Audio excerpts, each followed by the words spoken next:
Breaking news చూస్తున్నాము. ఢిల్లీలోని ఎర్రకోట సమీపంలో జరిగిన పేలుడు కేసు దర్యాప్తులో భాగంగా ఫోరెన్సిక్స్ సైన్స్ ల్యాబొరేటరీ బృందం ఆ ప్రాంతం నుండి 40కి పైగా కీలక నమూనాలను సేకరించింది. ఈ నమూనాలను విశ్లేషించడానికి ఎఫ్ఎస్ఎల్ ప్రత్యేక బృందాన్ని ఏర్పాటు చేసింది. స్వాధీనం చేసుకున్న వాటిలో మందుగుండు సామాగ్రితో కూడిన 2 కార్ట్రిడ్జ్లు, 2 వేర్వేరు రకాల పేలుడు పదార్థాలు నమూనాలు ఉన్నాయని అధికారులు తెలిపారు. ప్రాథమిక విశ్లేషణలో ఒక పేలుడు నమూనా అమ్మోనియం నైట్రేట్ గా నిర్ధారణ అయింది.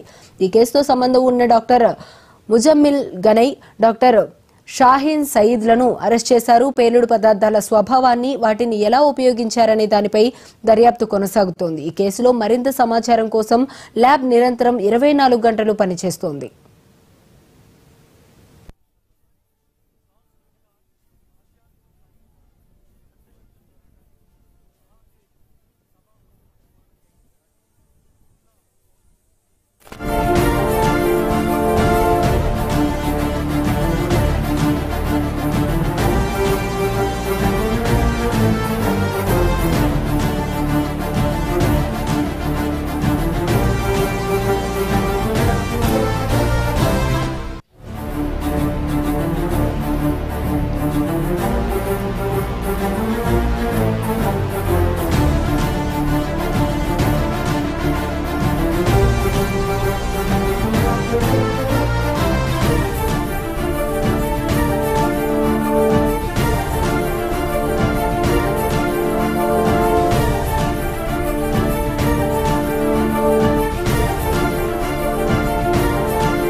ఢిల్లీలోని ఎర్రకోట సమీపంలో జరిగిన పేలుడు కేసు దర్యాప్తులో భాగంగా ఫోరెన్సిక్ సైన్స్ ల్యాబొరేటరీ బృందం ఆ ప్రాంతం నుండి 40కి పైగా కీలక నమూనాలను సేకరించింది.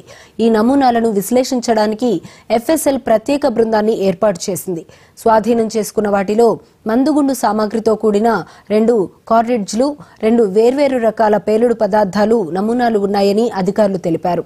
ప్రాథమిక విశ్లేషణలో ఒక పేలుడు నమూనా అమ్మోనియం నైట్రేట్ గా నిర్ధారణ అయింది.